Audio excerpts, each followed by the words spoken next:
Hello everybody. Welcome back for another video. Welcome back to the channel. Hope you're all doing well and that you're all having an absolutely incredible day. Don't forget to subscribe to the channel if you haven't already done so. Don't forget to subscribe to my other channel, Money Rules. There's a link in the description below. A very big thank you to everyone who leaves a comment on every single video.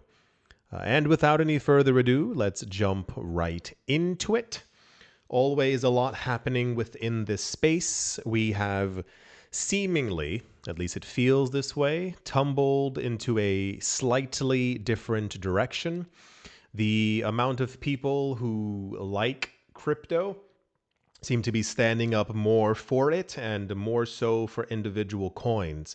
The last month or so, there were a large amount of Ethereum-based companies announced, and people who announced said companies at some point or another kind of stood up and said that Ethereum is the best asset that has ever existed and is going to take the cryptocurrency space into the stratosphere. This is based off of the idea, and I say idea because we've been told this, but none of us were in the room for these conversations. That apparently banks across the United States and potentially other places around the world have chosen or will choose the Ethereum network as the place where they create their stable coins, which has also been a gigantic topic of discussion.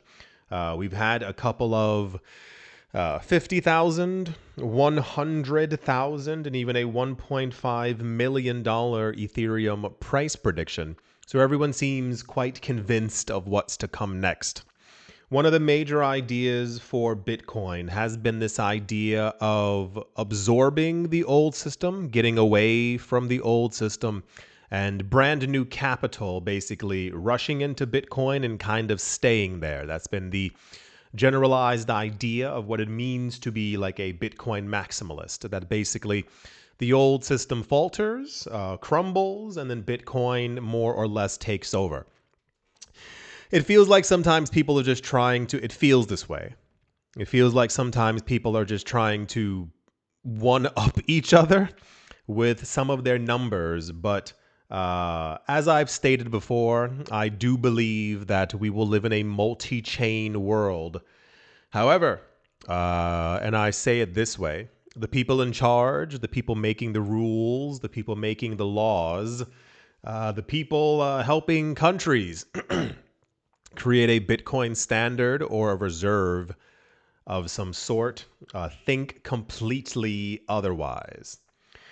So, a few companies that popped up this summer within the crypto space have had quite a very strong idea as what's to come next within this space.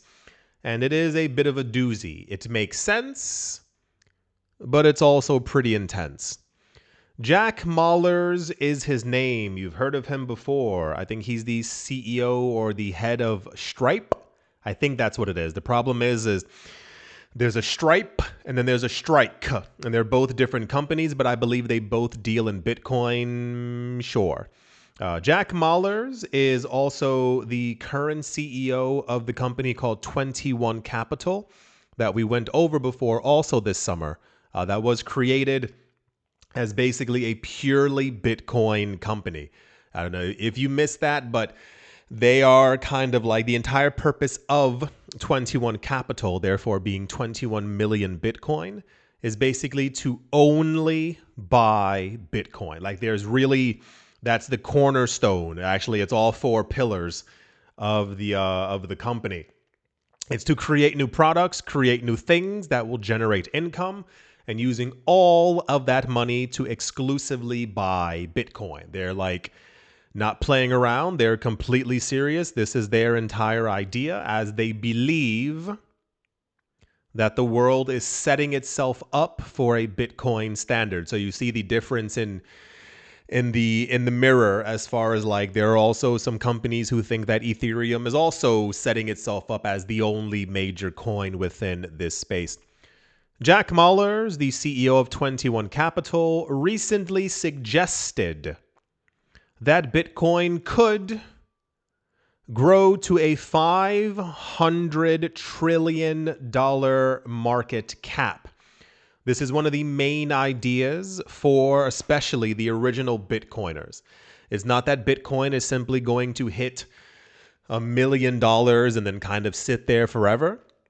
These people have a strong idea that Bitcoin is itself going to be worth $185 million per coin at some point. That is like a real thing. It was Andreas Antonopoulos and a bunch of other people years ago who kind of suggested the idea that eventually everything would be priced in Bitcoin, that everything else was essentially a distraction, if you will.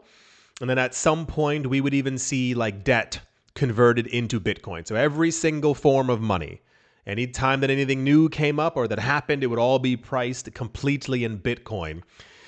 And that's essentially how you grow to a $500 trillion market cap. Mallers said this while sharing his company's vision in an interview with Bloomberg. He explained how 21 Capital plans to grow in the Bitcoin scene, despite being one of the earliest firms to adopt the Bitcoin standard.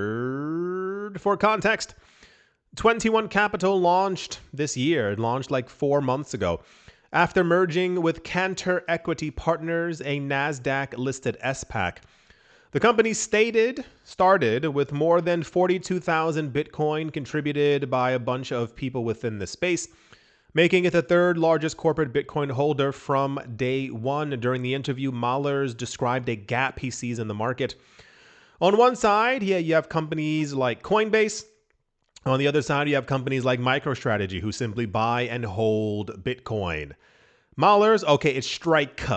Mallers, who is also the founder of Strike, believes that 21 Capital can sit in the middle by raising capital, growing its Bitcoin reserves, and launching Bitcoin-based financial services. That's the thing we were talking about. The entire idea that they've proposed is basically being the company who creates little products for their customers, for their shareholders, to get them a reward, a return. The fees that they make from it, from other people using their products, they would use solely to buy up Bitcoin. He said that's exactly the market hole we want to fill. The 21 Capital CEO suggested that exchanges that do not focus only on Bitcoin are missing the forest for the trees, boldly claiming that Bitcoin's a $500 trillion asset in the making. What's the word? How would I say this? I think Bitcoin's going to do extremely well. And I think this is a personal thing. I do think we are moving into a world where things are going to get a bit more intense, economy-wise, money-wise, especially with crypto. I don't think that a lot of the companies we've been hearing about, the governments, et cetera, like I said before, I don't think they're random. I think this has all like been set up for at least a while. If you weren't here years ago, we began to hear that apparently a number of companies were looking at crypto and buying Bitcoin since around 2014. I think they see the collapse kind of happening in probably many more ways than me and you, ever actually could, as we are not, these mega $800 billion companies. But I do feel like something is happening. I don't know if anyone else feels that way. It's not a tinfoil hat thing, but as I've said before, we have never had this level of conviction, strength, power, money behind Bitcoin or crypto before. Do I think we're going to go to 500 trillion instantaneously? No, but I got into this market because I believed all these things that I was hearing, and now seeing a lot of them happen is it's a bit bizarre. I won't lie to you. Actually seeing the US dollar continuing to be devalued and more interest being paid to the cryptocurrency market. I still believe that we are going to have a multi-chained world. I do think, in essence, now, and I say this, and as I've repeated many times before, I do think that Bitcoin will continue to remain the number one coin in some form or capacity. I do think we are going to see a number of chains solidify themselves over the next few years. I stated around 2020, it was this idea of just do it. We used to have a lot of chains years ago who always promised, we're going to do this and we can do that and this is so and so, and blah, blah, blah. It's like, okay, well, we're at the point where we are going to see a bunch of different altcoins get ETFs, and it's going to be reliant on their actual performance, how many people want them, are using them, how much integration that we see. But I do think realistically we are going to get to a $10-15 million Bitcoin. And I hold back a tiny bit when it comes to the idea of a $100 million Bitcoin or a 200, 300 million, per coin. Because that essentially, and then we've gone over before as well, and I know it sounds wonderful for people holding crypto, but the idea of a 1 million, not a 100 million, a $1 million Bitcoin means the economic world that we knew before is no longer. The US dollar doesn't hold its place anywhere in the actual top 10 global rankings. And that would cause a dramatic shift in the way that we all live. So I do think we're headed there just because the people, I say this lightly, who kind of run the world, they've kind of all decided that Bitcoin apparently is the thing that's going to be next. So yeah, I think we're in for some very interesting times over the next coming years. And I kind of appreciate this level of conviction again. We haven't had this in a while. And this is from a, I've been here for a while kind of thing. A lot of people kind of shied away from the idea of what Bitcoin could be. A lot of people kind of, stood to the side as XRP wasn't rising in price. No one was really excited for Ethereum. So this year has kind of pumped energy back into the market. But we'll see. I don't think there's going to be one single winner, but I think the coins that we keep hearing about over and over, I think they're going to be with us for a very long time. Yeah, that's the $500 trillion market cap Bitcoin news. And yeah, let's move on. Also in the news, as is completely unsurprising, we have been hearing for months now, for a year and some change. If you haven't seen, a lot of the companies who've been announcing that they're getting into Bitcoin, buying Bitcoin, believe in Bitcoin, have mainly been Japanese companies, and that's because the Japanese yen isn't doing well and probably won't for a while. Who knows exactly what the future holds. But as of late, the Japanese yen has been suffering, as have many other currencies. I find it really weird when you don't hear about this in the normal news. And then you can Google it and you can see that it's actually a thing. It's kind of like years ago when we first started hearing about, I believe it was Venezuela and Turkey and one other country, their currencies are still doing bad. But it just wasn't a thing. It was mainly in crypto news, and then you would Google around and you would see, oh no, it's doing horrifically bad. So we started getting reports that people within those countries began to buy Bitcoin. We had a couple of stories of people who were using old mining equipment.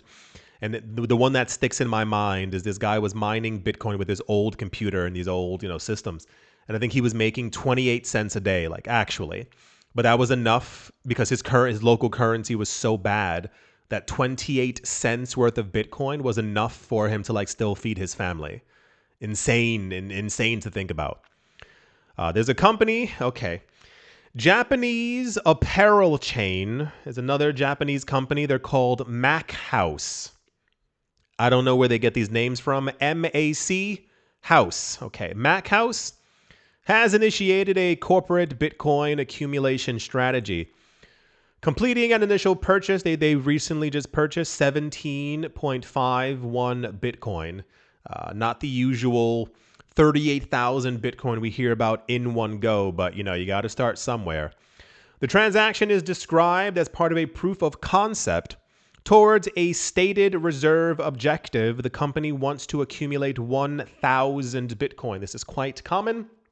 We either hear 1,000, 10,000, 21,000, or 210,000. Not very inventive by any means for any of these companies, but usually the lower end, and I say lower end even though it's a gigantic amount of Bitcoin, tends to be 1,000 BTC, marking a formal step into cryptocurrency holdings for the nationwide retailer.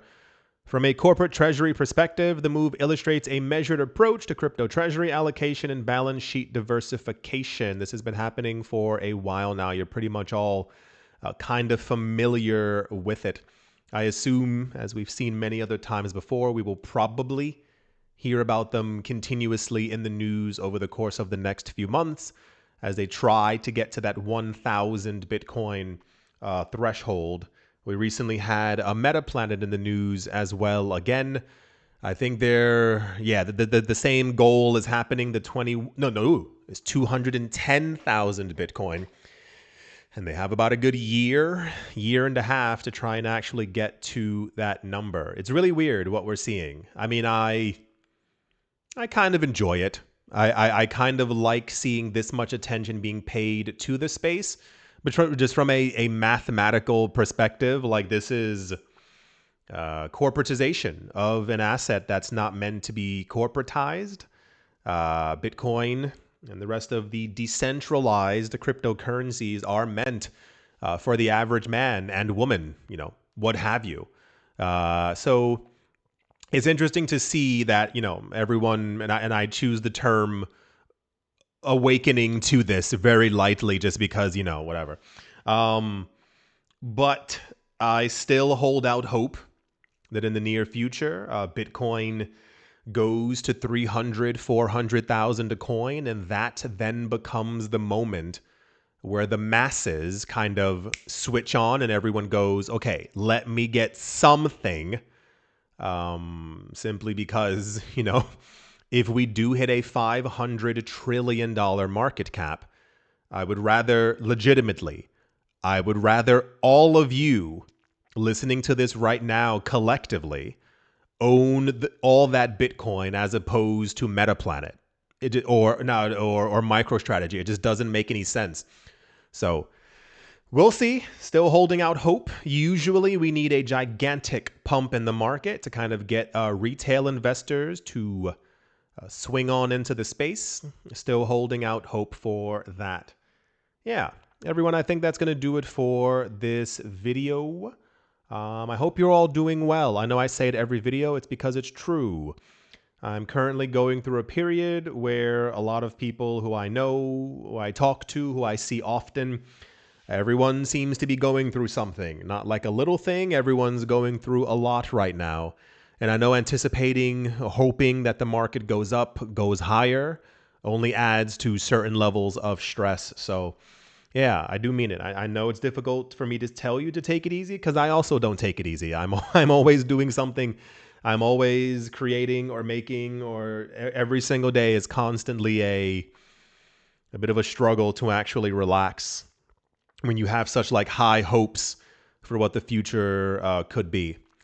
Yeah, I do hope that you've all enjoyed. I do hope you all are having a great day, morning, afternoon, evening, wherever you are, wherever you might be. I do hope it is absolutely fantastic. Thank you all once again for watching, listening, liking, commenting, and supporting, and I will most certainly be talking to you all soon. See you.